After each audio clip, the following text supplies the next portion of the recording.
Hello, আসসালামু আলাইকুম সবাইকে। কেমন আছেন সবাই? আমি তো আলহামদুলিল্লাহ অনেক অনেক বেশি ভালো আছি। মনটাও আজকে অনেক বেশি ফুরফুরে। তো এই যে এখানে হচ্ছে সকাল সকাল ভাত খাচ্ছি। নর্মালি সকালে আমি ভাত খাই না, তো আমি হচ্ছে বাসায় চলে যাব, এই জন্য আম্মু সকাল সকাল এই যে এত কিছু করেছে। এখানে একদম করলা ভাজি করে দিয়েছে আব্বু, সাথে ছিল ট্যাংরা মাছ, পোয়া মাছ একসাথে মিক্সড ভুনা করেছিল পেঁয়াজ দিয়ে। তারপরে ছিল ওই যে বোয়াল মাছ, আমি হচ্ছে মাছের লেজ খেতে পছন্দ করি, তাই বোয়াল মাছের লেজটাই নিয়েছিলাম। আর সাথে ছিল মাছ ভাজি। এই করলা ভাজিটা হচ্ছে আমার আব্বুর হাতের, এত মজা লাগে, ট্রাস্ট মি, অনেক মজা লাগে। তো আমি হচ্ছে দুপুরে 11টা-12টার দিকে বের হয়েছিলাম, কজ আমি তো মেট্রো রেল দিয়ে যাব একা একা, এই জন্য আসলে দুপুর দিক দিয়ে বের হয়েছিলাম, যাতে ফ্লাইওভারেও জ্যামটা কম পড়ে আমাদের শনিয়াকড়ার ওইদিকে, আর মেট্রো রেলেও যাতে লোডটা কম থাকে। ওফ, এই সাউন্ডে হচ্ছে পাগল হয়ে যাওয়ার মতো অবস্থা। আমার বাসা হচ্ছে এয়ারপোর্টের একদম সাথে, এই জন্য সারা দিন প্রতিটা মিনিটে মনে হয় 3-4টা করে বিমান যায়। আর আমার অবস্থা মানে কানের অবস্থা একবারে যা তা, শুনতে পাচ্ছেন কিনা জানি না। আবার মাঝে মাঝে এরকম হয় যে 3-4টা করে একসাথে যায়, তখন তো কানের মধ্যে চাপ দিয়ে ধরে রাখি, তারপরও অবস্থা খারাপ হয়ে যায়। মানে এরকম প্রতি মিনিটে মিনিটে বিমানের সাউন্ড, আর খুবই কাছে তো একদম সাথে, এই জন্য খুব হার্ডভাবে লাগে সাউন্ডটা কানের মধ্যে। তো ওই যে শোনা যাইতেছে, আমরা আকাশ ভেঙে যায় এত জোরে সাউন্ড। ভিডিও দেওয়ার সময় বেশি বিরক্ত লাগে, ভয়েস দেওয়ার সময় যে ভয়েস দেওয়াই যায় না, কেটে কেটে 100বার এডিট করা লাগে। তো যাই হোক, এই যে রান্না করে নিয়ে আসছিলাম, আম্মু দিয়ে দিছে আসলে রান্না করে। ওইখানে ছিল হচ্ছে ঢেঁড়স ভাজি, কচুরলতি, চিংড়ি মাছ দিয়ে। তারপরে এখানে হচ্ছে তার জামাইয়ের জন্য মোস্ট ফেভারিট বিরিয়ানি। আগের দিন যে দেখছিলেন যে এক হাঁড়ি বিরিয়ানি রান্না করতেছিলাম, বেসিক্যালি এই লোকের জন্যই। তার হচ্ছে বিরিয়ানি, আমার হাতের বিরিয়ানি অনেক বেশি পছন্দের। এছাড়া বাইরে তার সারাদিন যদি কেউ অফার করে আপনার আমি 3 বার বিরিয়ানি খাওয়াবো, সে খায় না। আমার হাতের বিরিয়ানিটাই অনেক বেশি পছন্দ তার। তো যাই হোক, এই যে এখানে হচ্ছে করলা ভাজি, আর সাথে হচ্ছে আম্মু আমাকে একটা মাছ ভাজি দিয়ে দিছে। এই মাছ ও খায় না, তাই আমি আনতে জানি জোর করে যে দেখেন দিয়ে দিছে 1 পিস। মানে মায়ের আসলে এরকমই হয়। তো যাই হোক, এই যে এই জিনিসগুলো, করলা ভাজি, ঢেঁড়স ভাজি, কচুরলতি ওর অনেক পছন্দ। তো আমি হচ্ছে বক্সটা ঢেলে তারপরে গরম করে রাখতেছিলাম, কজ সে তো বাসায় নাই। তো এটা যদি নষ্ট হয়ে যায়, তাই গরম করে রেখে দিব, সন্ধ্যায় এসে খাবে। তো যাই হোক, এই যে গরম করতেছি, এতগুলা ঠেসে ঠেসে আম্পু ভরে দিয়ে দিছে যে আরও দিয়ে দাও, আরও দিয়ে দাও। মানে পছন্দ বলে একদম ইচ্ছা মতো ঠেসে ঠেসে আমাকে আজকে খাবারের বাটি বাওয়াই আনাইছে। তো যাই হোক, এখানে হচ্ছে আমি মাছ ভেজেছি। এই মাছগুলো হচ্ছে যে আমাদের বাড়ি থেকে আনা, মানে শ্বশুর বাড়ি থেকে আনা। তো এই যে এটা হচ্ছে ছোট তেলাপিয়া, ওর হচ্ছে তেলাপিয়া মাছ অনেক পছন্দ। মানে কি যে অবস্থা, সে ভালো কোনো মাছ খায় না বা নদীর কোনো মাছ খেতে চান না, কিন্তু তেলাপিয়া মাছ তার অনেক পছন্দ। আর এই যে এরকম ছোট ছোট তেলাপিয়া, যেগুলো সে হচ্ছে আস্ত ভেজে ভেজে খায়, এই জন্য নিয়ে আসছে। ঢাকারগুলো একটা একদম কালো থাকে, তেমন একটা ভালো থাকে না খেতে, একদম বিশ্রী টেস্ট। কিন্তু গ্রামেরগুলা অরিজিনাল হয়, ভালো হয় বা খেতে মজা হয়। তারপরে এখানে আছে একদম ছোট ছোট সুন্দর নদীর বাইম, এগুলো যে খেতে কি মজা। তো এগুলো হচ্ছে কোনোটাই কেটে আনি নাই, কজ এবার একটু ব্যস্তই ছিলাম মোটামুটি। শ্বশুরবাড়ি গিয়ে এদিক বেড়াইতে গেছি, সেদিক বেড়াইতে গেছি, তারপরে আমাদের বাড়িতে হচ্ছে গেস্ট আসছিল, এই সব নিয়ে তা মাঝে গেল ঈদ টুকিটাকি নিয়ে অনেক বেশি ব্যস্ত ছিলাম, এই জন্য আর মাছ কেটে আনা হয়নি ব্যস্ততার জন্য। অল্প অল্প করে পরে কেটে রান্না করব, ডিপে রেখে দিচ্ছিলাম। দেন এগুলো হচ্ছে এই যে মুরগি, এগুলো হচ্ছে দেশি মুরগি, পালের মুরগি, হচ্ছে বাচ্চা মুরগি খায়ও, তার ছেলের জন্য স্পেশাল বাচ্চা মুরগি। আমি বাচ্চা মুরগি একদমই খাই না, এই জন্য যখনই বড় মুরগি হয় বা কি হয়, ওনারাও হচ্ছে বড় মুরগি খায় না, যখনই বাড়িতে কোনো বড় মুরগি হয় আমার জন্য জবাই করে ডিপে রেখে দেয়। রেখে দিছিল এবার অনেকগুলা মুরগি, গিয়ে শুধু ফ্রিজের থেকে নামিয়ে নামিয়ে মুরগি খাইছি। আর এগুলো হচ্ছে বাচ্চা মুরগি, তার ছেলের পছন্দের, তাই নিয়ে আসছি, অল্প অল্প করে রান্না করে দিব। আমি আসলে বাচ্চা মুরগিটা খেতে একদমই পছন্দ করি না, রান্না করে দেই ওরে, কিন্তু আমি খাই না। দেখা গেছে পাটা, কলিজা গিলা শুধু এগুলো খাওয়া পড়ে, এছাড়া আর আমি খাই না, আমার একদমই ভালো লাগে না বাচ্চা মুরগি খেতে। তো যাই হোক, এই যে আজকে ওয়েদারটা কিন্তু একদমই মেঘলা মেঘলা, এই জন্য আসলে টেনশন করতেছিলাম যে বৃষ্টি আসবে কি আসবে না, কাপড় ভিজাবো কি ভিজাবো না। যে দেখেন আসলে কি একটা অবস্থা, তাই না? সংসারে ঢুকে গেলে, সংসার মাথায় চলে আসলে মানে আর কোনো টেনশন, আর কোনো চিন্তা, কোনো কিছু মাথায় আসে না, কোনো চিন্তা ভাবনা, যে শুধু চিন্তা যে কি রান্না করবো পরের দিন সকালে উঠে, তারপরে জামাইকে কি রান্না করে খাওয়াবো তার পছন্দের, দেন কাপড় ভিজাবো নাকি, এই জিনিসটা করব নাকি, ওই জিনিসটা করব নাকি, মানে এগুলো আসলে সাংসারিক হইতে গেলে বা সংসার একবার মন ঢুকে গেলে আর কোনো কিছুই থাকে না মাথায়। তো যেটা বলতেছিলাম, এই যে দেখেন বলতেছিলাম বৃষ্টি হবে, এটা হচ্ছে মাঝে আমি রান্নাবান্না মানে প্রিপারেশন নিয়েছি সবই। আর রান্নাবান্না তো আম্মু ম্যাক্সিমামই করে দিয়ে গেছে, যেহেতু ও সারাদিন বাসায় থাকে না, আমি একা, আর ওইভাবে এত কিছু দিয়ে দেওয়ার পরে রান্নাবান্নার অত কিছু মানে আয়োজন ছিল না। তো যাই হোক, এই যে দেখেন বিকালের দিকে আমার হচ্ছে ঠান্ডা একটু গলাটা বসে গেছে, ঠান্ডা খেতে খেতে ঠান্ডা পড়ছে, এখন আইসক্রিম খাওয়া হয়, এই সেই আইসক্রিমটা বেশি খাওয়া হয়, এই জন্য গলার অবস্থা খুবই কাহিল। তো এই যে যত লেট হইতেছে তত মনে হইতেছে একদম কালো হয়ে আকাশ ভেঙে বৃষ্টি নামবে এরকম মনে হইতেছে। এই জন্য আমি হচ্ছে বারবার বারান্দায় গিয়ে দেখতেছিলাম আর ভিডিওগুলো ক্যাপচার করে রাখছিলাম যে এত সুন্দর কেন লাগতেছিল, আর এত সুন্দর ঠান্ডা বাতাস দিচ্ছিল বাইরে, একদম বলার বাইরে, মনে হইতেছিল একদম ঝড় বাতাস হবে।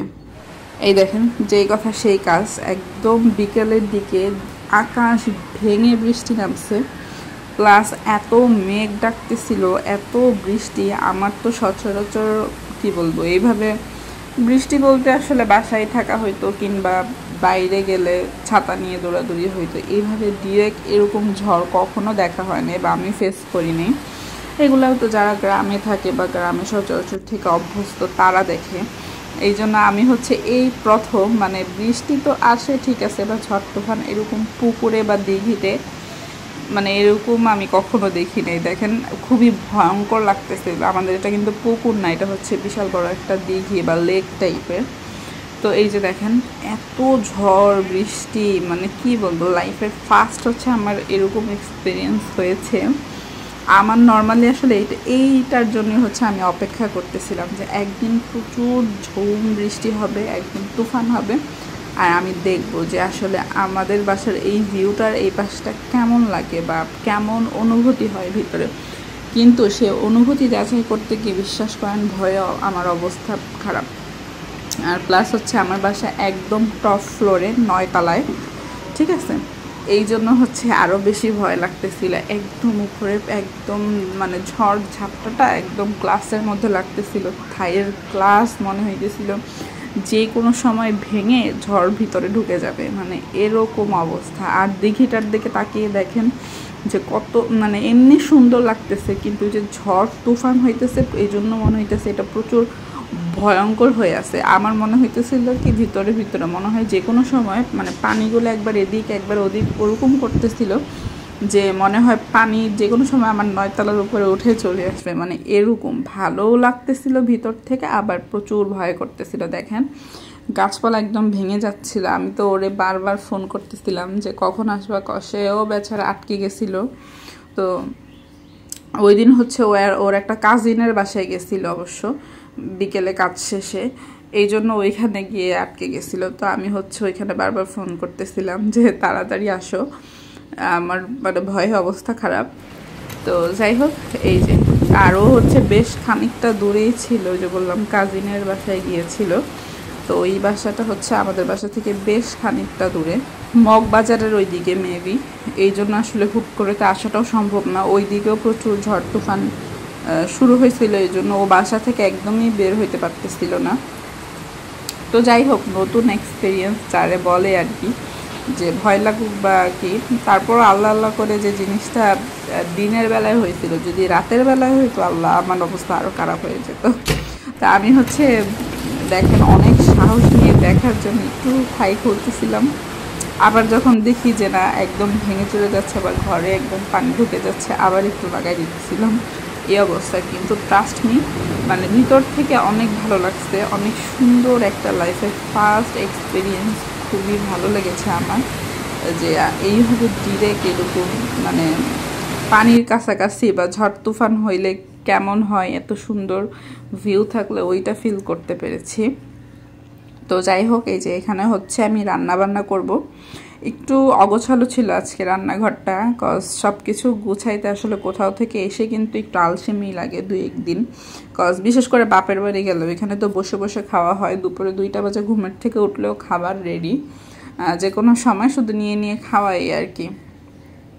এই জন্য কয়েকদিন একটু আলসেমি লাগে। তো যাই হোক, এই যে আমি হচ্ছে মুরগি ভিজাইছিলাম, এখন এইটাই যে রান্না বসাই দিছি। আজকে হচ্ছে ওইভাবে বাটাবাটির ঝামেলা করি নেই, জাস্ট কষায় রান্না বসাই দিছি। আজকে ভালো লাগতেছিল না, আর ওই লোক হচ্ছে আরেক জায়গায় গিয়ে বসে আছে, এই জন্য একটু শাস্তি দিলাম, যেহেতু সে বাটা মশলা ছাড়া খেতেই চায় না। আজকে হচ্ছে এই মশলা দিয়ে রান্না করে একটু শাস্তি দিতেছি, যে একা একা আমার ঝড় তুফানে রেখে এসে কাজিনের বাসায় বসে আছে। তো যাই হোক, এই যে মাংস হচ্ছে আমি কেটে কুটে নিয়েছি, এখন রান্না বসায় দিচ্ছি। আর আজকে ওইভাবে আর বেশি কিছু রান্না করব না, কজ যা আছে ভাজি টাজি এগুলো, আর ও তো এসে রাত্রে বিরিয়ানি খাবে, এই জন্য আর ওইভাবে বেশি রান্না করলাম না। ভাজি আছে, কচুরলতি আছে, এগুলো আমার অনেক বেশি পছন্দের। তো এই যে মাংসটা রান্না বসাই দিলাম। আমরা তো আগে বাসায় সবসময় কি বলে বাটা মশলা বলতে আদা রসুন পেঁয়াজ এগুলো তো বাটাই হয়, কিন্তু মরিচটা তেমন বাটা হইতো না। মাঝে মাঝে হচ্ছে আব্বু স্পেশাল কিছু আনলে বা স্পেশাল কিছু খেতে চাইলে তখন আম্মু হচ্ছে মরিচ বাটতো, আর বলতো যে এরকম কি বলে আব্বুর মতো নাকি আমার দাদারও অনেক পছন্দ ছিল মরিচ বাটা, কখনো কোনো স্পেশাল কিছু রান্না হলে নাকি মরিচ বাটাই তো মরিচ বেটে রান্না করে দিত। তো ওইটা আসলে মনে করে আব্বু নাকি ওরকম পছন্দ করে, যে মাঝে মাঝে স্পেশাল কিছু মরিচ বাটা দিয়ে রান্না করা, তারপরে কষানো একটা ভালো দেশি মুরগি হইলে বা পছন্দের মাংস হইলে সেটা কষানো অবস্থায় আব্বুর জন্য উঠায় রেখে দেওয়া, এই জিনিসগুলো হচ্ছে আব্বু পছন্দ করে। তো ওইটাই আসলে শুনতাম, আর মাঝে মাঝে দেখতাম আম্মু মরিচ বেটে রান্না করতো। কিন্তু এই যে বিয়ে হওয়ার পর থেকে দেখলাম যে আমার শ্বশুরবাড়িতে সব বাটা হয়, আর এই যে এই বেচারাও হচ্ছে আমাকে প্রচুর জ্বালায় বাটা মশলা দিয়ে রান্না করার জন্য, নইলে খেতে পারে না। তো এখন কি আর করার, তার জন্য হচ্ছে আমার মরিচ বাটতে হয়, অল্প অল্প করে বাটে, একদম বেটে রেখে দেই না, তাইলে তো হাতের অবস্থা একবারে কাহিল হয়ে যায়। তো যখন রান্না করি এরকম অল্প অল্প করে বেটে নিই বা ব্লেন্ড করে নিই। তো যাই হোক, এই যে ভাত হয়ে যাচ্ছে, ভাত অল্পই বসাইছে যেহেতু বিরিয়ানি আছে। এখন দেখেন ওয়েদারটা একদম কত সুন্দর, বৃষ্টিটা এক পশলা হয়ে যাওয়ার পরে ওয়েদারটা একদম শান্ত শিষ্ট নীরব হয়ে গেছে, মানে বোঝাই যাচ্ছে না যে কিছুক্ষণ আগে এত ঝড়ঝাপটা বয়ে গেল। না আল্লাহ চাইলে আসলে কি না হয়, দেখেন আল্লাহর যে কত বড় নিয়ামত পৃথিবীটা, সেটা এই যে এই জিনিসগুলা না দেখলে বোঝা যায় না। যে ছোট ছোট ছোট ছোট টুপটুপ করে বৃষ্টি পড়ে পানির মতো, কই থেকে কিছুক্ষণ টানা হইলে একদম পানিতে পুরো এলাকা ভরে যায়। আবার দেখেন ঝড় যখন হইল কি অবস্থা, একদম ভেঙে চুরে যাচ্ছিল, কোথা থেকে আসলো আবার কোথায় মিলিয়ে গেল, সব কিছুই আল্লাহর নিয়ামত। তো যাই হোক, এই যে সন্ধ্যার পরেও হচ্ছে টুপটুপ টুপটুপ করে হালকা বৃষ্টি হচ্ছিল, আর বাইরে বাতাস ছিল। তো আমি হচ্ছে যেহেতু অনেক বেশি চা লাভার যারা আছেন, তারা কিন্তু এই ধরনের ওয়েদারে হচ্ছে চায়ের ক্রেভিংটা আরও বেশি উঠে যায়, মানে নেশার মতো কাজ করে। তো আমি হচ্ছে কফি বানাইছিলাম ওই দিন, 1 কাপ ভর্তি কফি নিয়ে এই যে বারান্দায় দাঁড়িয়ে দাঁড়িয়ে, দেখেন কত সাহস হয়ে গেছে একা থাকতে থাকতে। বারান্দা হচ্ছে ঘরের লাইট অফ করে ভাবলাম যে একটু দেখি কেমন লাগে। তো আমি হচ্ছে একদম লাইট অফ করা তো সম্ভব না, জাস্ট মোবাইলের লাইটটা জ্বালিয়ে বারান্দায় গিয়ে সুন্দর ঠান্ডা বাতাসে হচ্ছে দাঁড়িয়ে দাঁড়িয়ে কফি খাচ্ছিলাম। তো তারপর আবার চলে আসলাম, একটু ভয় ভয় লাগতেছিল। এই যে এখন হচ্ছে রুমে বসে বসে খাচ্ছি। দেন আমরা হচ্ছে এখানে সন্ধ্যার পরে বাইরে চলে আসছিলাম।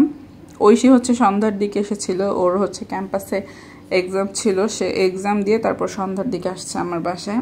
আসার পরে একটু রেস্ট নিয়ে খাওয়া দাওয়া করে দেন এই যে ওর ভাইয়ের কাছে আবদার করলে একটু বাইরে নিয়ে যেতে। তো বেশি রাত হয়ে গেছিলো, অলমোস্ট প্রায় 9টার দিক হয়ে গেছিলো। তো এত রাতে তো আসলে আর অন্য সাইডে কোথাও যাওয়া সম্ভব না। তো বাসার সামনেই হচ্ছে একটা ফুচকার দোকান ছিল, সেখানে চলে গেলাম। তো এই যে এখানে দেখেন চাঁদটা কত সুন্দর লাগতেছিল, এই জন্য একটু ভিডিও করে নিলাম। অনেক সুন্দর ভিডিও, অবশ্য আমি করি নাই, ভিডিও ঐশী করছে। এখানে মানুষজন হাঁটাহাঁটি করতেছিল, এই যে বৃষ্টির পরে সবাই মনে হয় একটু ফাঁকা পেয়ে তারপর বের হয়েছে ঘোরার জন্য। কেউ ফ্যামিলি নিয়ে বের হয়েছে, কেউ ফ্রেন্ডস নিয়ে বের হয়েছে, মানে সবাই খুব এনজয় করতেছিল। কয়েকদিন তো গরম একদম অবস্থা কাহিল হয়ে গেছিলো, একটু ঠান্ডা পেয়ে আসলে একটু রিফ্রেশ ফিল করছিল সবাই। তো এই যে এখানে হচ্ছে বাদাম ভাজতেছে, তো বাদাম আসলে খেতে ইচ্ছে করতেছিল না, আমাদের বাসায় সবসময় বাদাম থাকে। আব্বু চিটাগং থেকে, খাগড়াছড়ি থেকে একদম হিউজ বাদাম এনে রাখে। ওই বাদামের টেস্ট আর ঢাকার বাদামের টেস্ট বা অন্য জেলার বাদামের টেস্ট রাত আর দিন তফাৎ। রাঙামাটির পাহাড়ি বাদাম মানে হচ্ছে স্পেশাল, খুবই মজা, খুবই মজা। তো যাই হোক, এখানে হচ্ছে আমরা নাগা মরিচ দিয়ে ফুচকা খেতে চলে আসছি। এই ফুচকাটা হচ্ছে খুবই সিম্পল কিন্তু খুবই মজা ছিল। আর কি বলবো, এত ঝাল দিয়েছিল বলার বাইরে, মানে আইডিয়া করতে পারি নাই এত ঝাল দিবে। তো এই যে আমরা হচ্ছে আমাদের ফুচকা নিয়ে নিছি, আমরা দুজনে নিয়েছিলাম ফুচকা আর ওর ভাইয়া নিয়েছিল হচ্ছে ভেলপুরি। তিনজনেরটাই হচ্ছে নাগা মরিচ দিয়ে একবারে তলাই দিছিল। খাইতে তো ভালোই লাগছে, পরে বাসায় আসার আগ পর্যন্ত মানে কান টান একবারে গরম হয়ে গেছিলো, মনে হইতেছিল যে কান দিয়ে ধোয়া বের হচ্ছিল ঝালের ঠেলায়। দেন এই যে রাত্রে হচ্ছে আরেকজন, এর শরীরে যে কত এনার্জি, সারাদিন কষ্ট করার পরে বাইরে থেকে এসে সে রাত্রে 11টা বাজে আমাদের আম ভর্তা বানিয়ে খাওয়াইতেছিল। এই যে, আর এখন কিন্তু আম মোটামুটি একটু হালকা কিছু কিছু আম পেকে গেছে, হালকা কাঁচা আছে। এই কাঁচা পাকা আম মিলিয়ে ভর্তা করলে এত মজা লাগে। বাসায় হচ্ছে আব্বু ভর্তা বানিয়ে দেয় এরকম। আর এখানে হচ্ছে আমার কিছুই, এখানেও সেম, কাটাও লাগে না, কিছু করাও লাগে না, ও বানায় জাস্ট মুখের সামনে রেডি করে, আমি বসে বসে খাই। খুবই ভালো লাগে। বাসায় আমার আব্বু এগুলা করে, যখন ওই বাসায় থাকে বা সময় পায় এরকম সুন্দর করে আম পাতলা পাতলা করে কেটে মাখিয়ে আমাদের সবাইকে ডাকে যে না আম ভর্তা খা, আম ভর্তা খা। মানে বললাম না, ওর অভ্যাস ম্যাক্সিমাম হচ্ছে আমার আব্বুর মতন। আর এরকম আসলে এরকম মানুষ বা এরকম হাজবেন্ড পেতেও আসলে ভাগ্য লাগে, সবার কপালে হয় না। এই জন্য আল্লাহর কাছে অনেক অনেক শুকরিয়া।